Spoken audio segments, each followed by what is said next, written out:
Info টেলিভিশনে খবর পড়ছি আমি নাসির উদ্দিন শিকদার।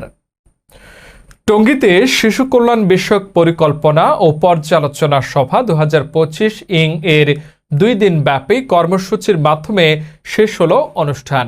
এতে অংশগ্রহণকারী হিসেবে সরকারি বেসরকারি কর্মকর্তাবৃন্দ, ধর্মীয় ও সামাজিক নেতৃবৃন্দ, অভিভাবক, শিশু ও যুব প্রতিনিধি সদস্যবৃন্দগণ অংশগ্রহণ করেন।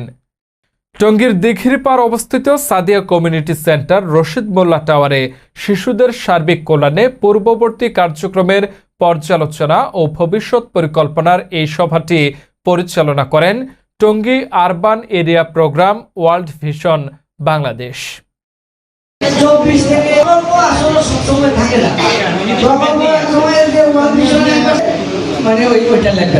তাইলে এটা আসলে এটা বেনিফিশিয়ারি কতজন এটা সংখ্যা এটা যদি আমরা 46 নম্বর ওয়ার্ডের কথা বলি, 46 নম্বর 50% হইলেও 50% এলাকায় যারা পার্টনার আছে শিশুদের জন্য কাজ করে, তারা কি কাজ করে, কতজন কভার করে, এইগুলো আমরা নিয়ে যাবো না, করতে দেবে না। আর কি প্রভাবশালী যদি কেউ থাকে তারা বাধা দেয়, আর কি থাকে মাইন্ড ধর করার সম্ভাবনা থাকে, অর্থাৎ এরকম কিছু বাধা থাকে না। মানে রেগুলার যে সরকার সেটা এখন নাই, এখন আছে একটা ইন্টারনেট গভর্নমেন্ট বা পার্মানেন্ট না।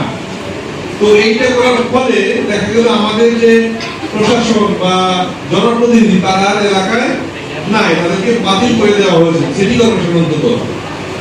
এই যে একটা চেঞ্জ, এই কারণে আমরা তখন পানির জন্য অনুমতি চাই যে আমরা একটা এখানে পানির জন্য একটা টিউবওয়েল বসাতে চাই বা সাবমার্সিবল বসাতে চাই, অনুমতি দেওয়ার কেউ নাই, এই যে ঝুঁকি।